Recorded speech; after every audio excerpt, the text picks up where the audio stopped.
नमस्कार दोस्तों। आज मैं अभिज्ञान शकुंतलम का पार्ट 2 डिस्कस करने के लिए आया हूँ। पिछले भाग में एक अप्सरा के छल से टूटी थी महान तपस्या, पर इस कहानी की असली शुरुआत अब होती है जब मेनका स्वर्ग लौट चुकी और विश्वामित्र तपस्या के लिए पर्वतों पर चले गए और उनके पीछे जंगल में रोती हुई एक नन्ही सी जान। आज के भाग में अब देखेंगे वो पल जब इस निराशा और अंधेरे के बीच में प्रकट होते हैं कण्व ऋषि और शुरू होती है शकुंतला की असली जीवन यात्रा।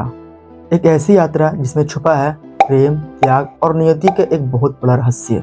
जब विश्वामित्र उस मासूम बच्ची को अकेले घने जंगलों में छोड़कर तपस्या के लिए पर्वतों पर चले गए थे, तो सोचिए उस नन्ही सी कली का क्या हुआ होगा, जहाँ हर तरफ अंधेरा, जंगली पशुओं का डेरा और चारों ओर मौत सी खामोशी। उसी घने जंगल में जहाँ भूख से तड़क सी पलकती एक नन्ही सी कन्या रो रो कर आसमान तक गुहार लगा रही थी, उधर भाग्य का खेल देखिए। कण्व ऋषि उस समय नदी में स्नान करके घर लौट ही रहे थे। अचानक उनके कानों में एक मासूम रुदन की कपकपाती आवाज गूंजी। यह जानने के लिए वह उस दिशा की ओर आगे बढ़े जहां से उस नन्ही बच्ची की पुकार आ रही थी। जैसे ही कण्व ऋषि उस जगह पहुंचे, उन्होंने जो दृश्य देखा उसे देख कोई भी कांप उठता। घने जंगलों के बीचों बीच एक नन्ही सी गुड़िया अकेले पड़ी रो रही थी। उसके पास कोई इंसान नहीं था, सिर्फ जंगली जानवर जो उसके इर्द गिर्द उसकी मासूमियत को देखकर बैठे हुए थे, मानो उसे नुकसान पहुंचाने के बजाय उसकी रक्षा कर रहे थे। यह दृश्य देखकर कण्व ऋषि का हृदय पिघल गया। वे तुरंत उस बच्चे को उठाकर आश्रम ले गए। आश्रम में रहने वाली गुरु पत्नियों ने उस कन्या की देखभाल शुरू कर दी। कुछ दिन बाद कण्व ऋषि ने उस कन्या का नामकरण संस्करण किया और उसका नाम रखा शकुंतला। अब शकुंतला थोड़ी बड़ी हुई तो वो कण्व ऋषि के आश्रम में विद्या अध्ययन के लिए जाने लगी। आश्रम में रहने वाली अन्य कन्याओं के साथ वह शिक्षा, संस्कार और कला में निपुण होते चली गई। समय के साथ शकुंतला ऐसी रूपवती हो गई कि मानो स्वर्ग की कोई अप्सरा पृथ्वी पर उतर आई हो। उसकी सौम्यता और सुंदरता को देखकर कण्व ऋषि को भी उसकी विवाह की चिंता होने लगी।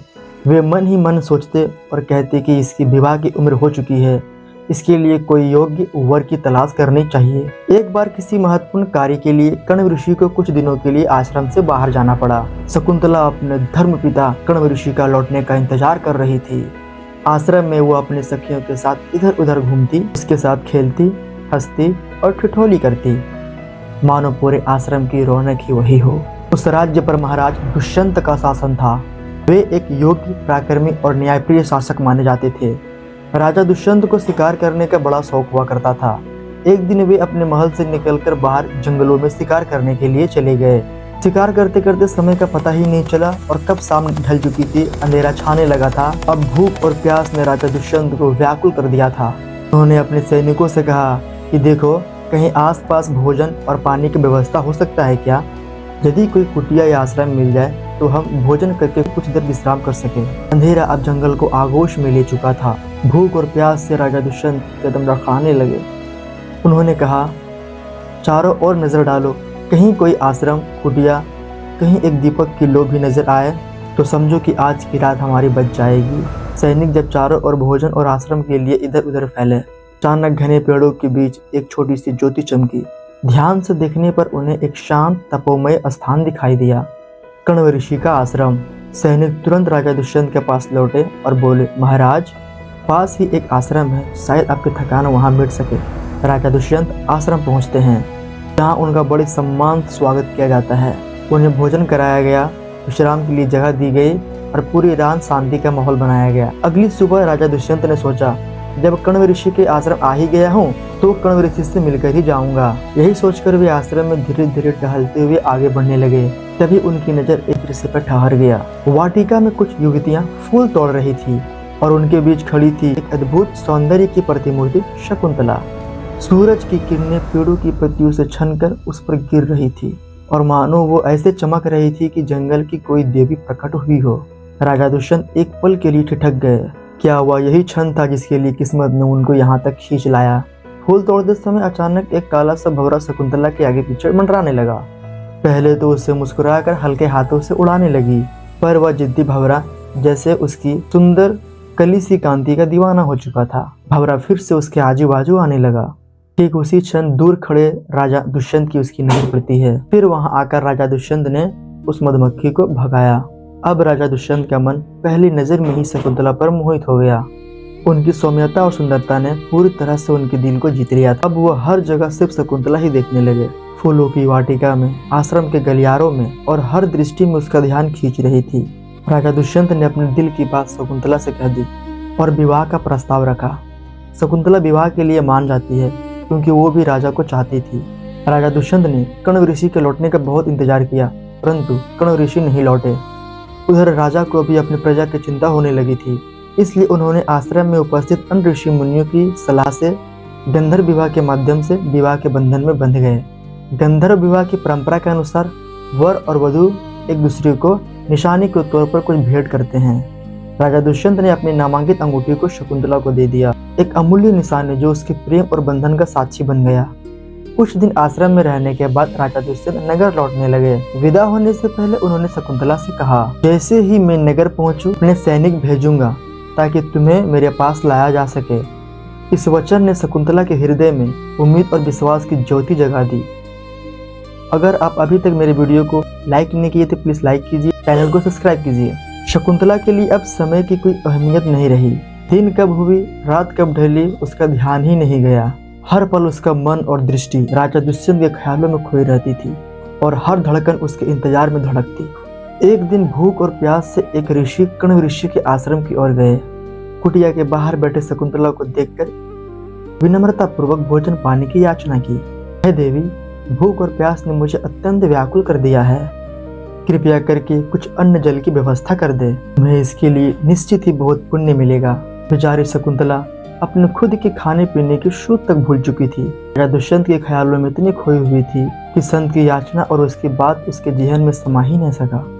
शकुंतला ने संत की याचना का कोई उत्तर नहीं दिया। यह देख संत को काफी क्रोध आया। उन्होंने गंभीर स्वर में शकुंतला को श्राप दे दिया, जिसके ख्यालों में तुम इतनी डूबी हुई हो वो तुम्हें भूल जाएगा। इतने में उसकी सखी वहां पे आए और संत की बातें सुन ली थी। सखी ने विनम्रता पूर्वक संत से प्रार्थना की, हे महात्मा, अब इस बेचारी को माफ कर दीजिए। उसने जानबूझकर आपका अनादर नहीं किया है, बस अपने प्रिय राजा दुष्यंत की याद में होश खो बैठी है। संत को शकुंतला पर दया आई और वे बोले, मुंह से निकले वचन तो वापस नहीं लिए जा सकते, पर इतना कर सकता हूँ कि तुम जिसके ख्यालों में खोई हो, जब वह तुम्हारी कोई निशानी देखेगा तो उसे तुम्हारे प्रेम की याद अपने आप आ जाएगी। इस शब्दों ने शकुंतला के हृदय में आशा जगा दी। कुछ दिन बाद कण्व ऋषि आश्रम लौट आए, लेकिन लौटकर उन्होंने देखा कि शकुंतला गर्भवती है। शुरुआत में शकुंतला पर बहुत क्रोध आया, लेकिन जब उन्हें राजा दुष्यंत के संग गंधर्व विवाह की जानकारी मिली तो उनका क्रोध खुशी में बदल गया। वे समझ गए कि यह विवाह प्रेम और धर्म के मार्ग पर हुआ है। कई समय तक इंतजार करने के बाद भी राजा के दूत शकुंतला को लेने नहीं आए। कण्व ऋषि ने अपनी पुत्री की अवस्था को देखकर उन्होंने फैसला लिया कि अब हम स्वयं गुरु माताओं और आश्रम के अन्य ऋषियों के साथ शकुंतला को नगर लेकर जाएंगे। कण्व ऋषि ने शकुंतला को लेकर नाव में बैठ गए और चल पड़े। अब शकुंतला के नियति का अगला अध्याय शुरू होने वाला था। उस दिन नदी का पानी असाधारण रूप से भरा हुआ था। नाव धीरे धीरे आगे बढ़ रही थी। तभी शकुंतला नदी के पानी को हाथ से हिलाने लगी। वह इतनी मग्न थी कि उसको पता ही नहीं चला कि कब उसके हाथों से राजा दुष्यंत की नामलिखित अंगूठी उसके अंगुलियों से निकलकर नदी में गिर गया और एक विशाल सी मछली ने उसे निगल लिया। यह अंगूठी जो उसके प्रेम और बंधन का प्रतीक थी, अब पानी की लहरों में खो गई। जब शकुंतला और ऋषि नगर पहुंचे तो सैनिकों ने उन्हें महल में प्रवेश करने से रोक दिया। कई बार मिन्नतें करने के बाद आखिरकार सैनिकों ने उन्हें राजा से मिलने की अनुमति दे दी। राजा के सामने पहुंचकर कण्व ऋषि ने विनम्रता पूर्वक कहा, यह आपकी अमानत है जिसे मैं लौटाने आया हूँ। आपने शकुंतला से विवाह किया था और वो सुरक्षित रूप से आपके पास पहुंच गई है। इस क्षण ने राजा दुष्यंत के हृदय और भावनाओं में तूफान ला दिया था। राजा दुष्यंत ने शकुंतला को पहचानने से इनकार कर दिया। कुछ देर नोकझोंक होने के बाद कण्व ऋषि अपने साथियों के साथ शकुंतला को वापस आश्रम लेके आ गए। वहीं आश्रम में शकुंतला ने एक बालक को जन्म दिया। कण्व ऋषि और सभी आश्रमवासी इस नन्हे जीवन के आगमन से काफी प्रसन्न हुए और इसका नाम रखा गया भरत। इस भरत के बारे में आपको लास्ट में एक इम्पोर्टेंट फैक्ट बताऊंगा। भरत बहुत ही बहादुर और होनहार बालक था। उसके रक्त में एक क्षत्रिय खून दौड़ रहा था। यही कारण था कि वह बचपन से काफी निडर था। वह शेर के बच्चों के साथ खेला करता उसके मुंह में हाथ डाल देता और शेर भी उसे कुछ नहीं करते थे। एक दिन एक मछुआरे को बहुत बड़ी मछली हाथ लगी। जब वो मछली का पेट काट रहा था तो उसने एक स्वर्ण की अंगूठी देखी। अंगूठी जब मछली के पेट से निकाला गया तो उसमें कुछ लिखा हुआ था। मछुआरे ने वो अंगूठी तुरंत सुनार के पास लेकर गया। सुनार ने जब देखा कि उस अंगूठी पर राजा दुष्यंत का नाम लिखा हुआ है तो सुनार और मछुआरे दोनों डर से कांपने लगे। यदि राजा को इसके बारे में पता चल गया तो वे हमें चोर समझकर कैद न कर ले। यह सोचकर वे भागे भागे राजा के दरबार गए और राजा को वो अंगूठी दी और सारी बातें सच सच बता दी। जब राजा दुष्यंत ने उस अंगूठी को अपने हाथ में लिए और उसे देखे तब उन्हें शकुंतला की याद आई और उनकी आंखों में आंसू आ गए। अब उनसे रहा नहीं गया। अब शकुंतला की याद उन्हें सताने लगी। वे अपने सैनिकों सहित डोली लेकर कण्व ऋषि के आश्रम पहुंच जाते हैं। जब वे आश्रम पहुंचते हैं तो उनका सबसे पहले मुलाकात भरत से होता है। वे देखते हैं कि एक नन्हा बालक शेर के मुंह खोलकर उसके दांत गिन रहा है। उसे देख राजा दुष्यंत ने अपने सैनिकों से कहा, यह बालक कितना होनहार है, एक दिन जरूर ये अपने माता पिता का नाम रोशन करेगा। जब वे कण्व ऋषि और शकुंतला से मिले तब उन्हें मालूम चला कि वह नन्हा बालक उन्हीं का अपना बेटा है। राजा दुष्यंत ने कण्व ऋषि से आज्ञा मांगी। वे अपने पत्नी शकुंतला और भरत को संग ले जाने के लिए उन्होंने खुशी खुशी शकुंतला और भरत को राजा दुष्यंत के संग सौंप दिया और उन्हें विदा कर दिया। इस तरह राजा दुष्यंत और शकुंतला प्रेममय जीवन जीने लगे। भरत बड़ा होता है। दुष्यंत भरत को राजगद्दी सौंप देते हैं। भरत एक बहुत बड़ा प्रतापी शासक बनता है और इसी भरत के नाम पर हमारा भारत देश का नाम भारत पड़ा। तो कैसी लगी मेरी वीडियो कमेंट में जरूर बताइएगा। धन्यवाद।